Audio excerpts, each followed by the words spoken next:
మేడిపల్లి స్వాతి హత్య కేసులో భారీ ట్విస్ట్. భార్య హత్య కేసులో మహేందర్ మాట మార్చేశాడు. స్వాతే ఆత్మహత్య చేసుకుందని కొత్త నాటకం ఆడుతున్నాడు.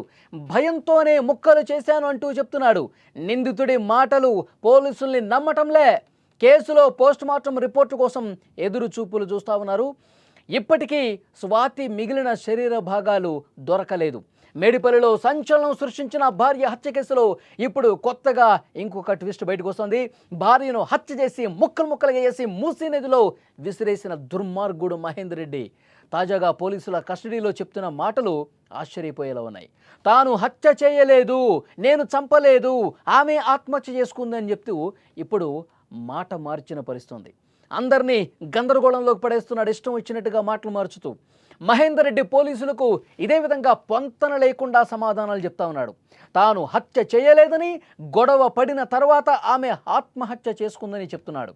మృతదేహాన్ని ఇక ఏం చేయాలో తెలియక భయంతో చేతులు కాళ్ళు తలను కోసి మూసీ నదిలో పడేశాను అని చెప్పాడు. తొలి విచారణలో తానే గొంతు నులిమి చంపినట్లు అంగీకరించాడు. కస్టడీలో మాత్రం మాట మార్చేశాడు. మాట మార్చడంతో పోలీసులు మల్లగుల్లాలు పడుతున్నటువంటి పరిస్థితి ఉంది. అంటే నేను చంపలేదు అంటే స్వాతి ఎలాగూ చనిపోయింది కాబట్టి ఏం చేశాడన్నది ఎవరికీ తెలియదు కాబట్టి ఈ విధంగా మాట మార్చినా ఇదే నిజం అనుకుంటారు అని చెప్పి భావించి యూటర్న్ తీసేసుకున్నాడు.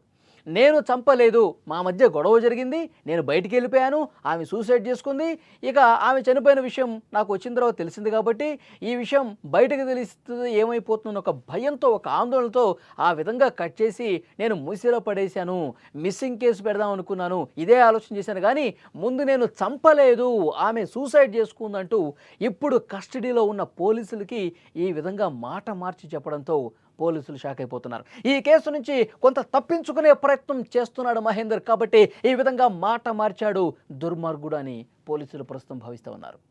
వికారాబాద్ జిల్లా కామారెడ్డిగూడకు చెందిన మహేందర్ రెడ్డి స్వాతి గతేడాది ప్రేమ పెళ్లి చేసుకున్నారు.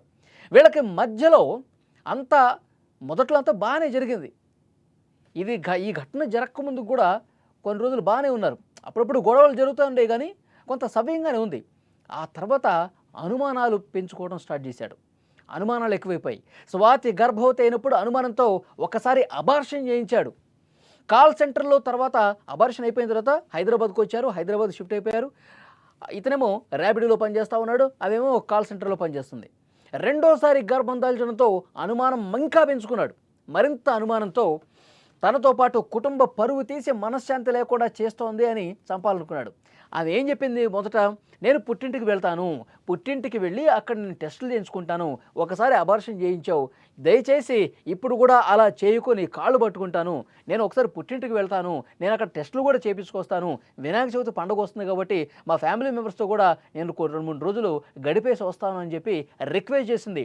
దానికి వినలా మహేందర్ రెడ్డి. నువ్వు వద్దు, నేను చెప్పినట్టు నువ్వు ఇక్కడే ఉండు, ఇక్కడ టెస్టులు ఎంచుకో, నువ్వు వెళ్ళొద్దు, నీ కాల్ సెంటర్ జాబ్ కూడా నువ్వు మానేసేయి. ఈ విధంగా అనుమానం పెనుభూతం అయిపోయి తన ఇంట్లో వాళ్ళకి కలవనీయలేదు, ఎక్కడికి టెస్టులు చేయించుకోవడానికి పంపించలేదు, నువ్వు ఇంట్లోనే ఉండు, అడుగు బయట పెడితే చంపేస్తానని బెదిరించాడు. ఈ విధంగా తీవ్రమైనటువంటి గొడవలు జరిగినాయి. తర్వాత ఏం చేశాడంటే గొంతు పీసికి చంపేశాడు. మనకి అప్పుడు పోలీసులు ఇచ్చినటువంటి ఇన్ఫర్మేషన్ ఆధారంగా మేము చెప్తా ఉన్నాం. అదే సమయంలో గొంతు పిసికి ఊపిరాడకుండా చేసి చంపేసి ఆ తర్వాత బయటికి వెళ్ళి 130 రూపాయలకి ఒక హ్యాక్సా బ్లేడు కూడా కొని భార్య గొంతు మీద కోసి తల కట్ చేసినటువంటి పరిస్థితి ఉంది. ఆ తర్వాత శరీరాన్ని కూడా ముక్కలు ముక్కలుగా చేసి ఆ ముక్కల్ని ఒక కవర్లో 2-3 బ్లాక్ కవర్స్ ముందే తెచ్చిపెట్టుకున్నాడు.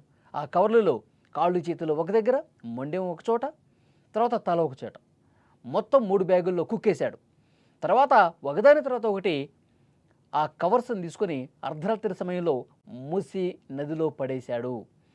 ఇప్పుడు మాత్రం తాను హత్య చేయలేదని చెప్తా ఉన్నాడు. ఒక్కసారి విజువల్స్లో సీసీ ఫుటేజ్లో కూడా మీరు చూడొచ్చు తను ఏ విధంగా ఆ బ్లాక్ కవర్స్ని తీసుకువెళ్తా ఉన్నాడు, ఏ విధంగా ఒక బ్యాగ్ తీసుకొని అర్ధరాత్రి సమయంలో ఇంటి నుంచి వెళ్తా ఉన్నాడు మీరు చూస్తూ ఉన్నారు. దీన్నే నిర్ధారించుకున్నారు పోలీసులు ఇన్వెస్టిగేషన్లో. అర్ధరాత్రి సమయంలో ముక్కలు ముక్కలుగా కట్ చేసిన బ్యాగులో ఇదే విధంగా తీసుకుపోతా ఉన్నాడు, మూసీ నదిలో పడేశాడు ఆ బ్యాగులను కూడా పోలీసులు ఇన్వెస్టిగేషన్లో ఆల్రెడీ తేల్చారు. మొదట ఒప్పుకున్నాడు కూడా. ఇప్పుడు కస్టడీకి తీసుకున్న తర్వాత నేను చంపలేదు, నేను ముక్కలు కట్ చేశాను కానీ అంతకుముందు నేను చంపలేదు, ఆమె సూసైడ్ చేసుకుందని ఇప్పుడు మాట మార్చిన పరిస్థితి. ఆ దుర్మార్గుణ్ణి మీరు స్క్రీన్ మీద కూడా చూస్తూ ఉన్నారు. ఏమీ తెలియని అమాయకుల్లాగా ఏ విధంగా కూర్చున్నాడు కూడా మీరు స్క్రీన్ మీద చూస్తున్నారు.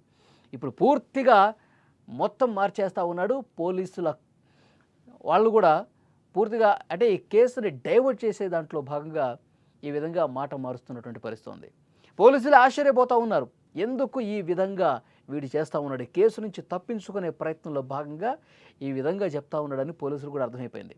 అతని మాటల్ని పోలీసులు ఎక్కడా కూడా నమ్మటం లేదు.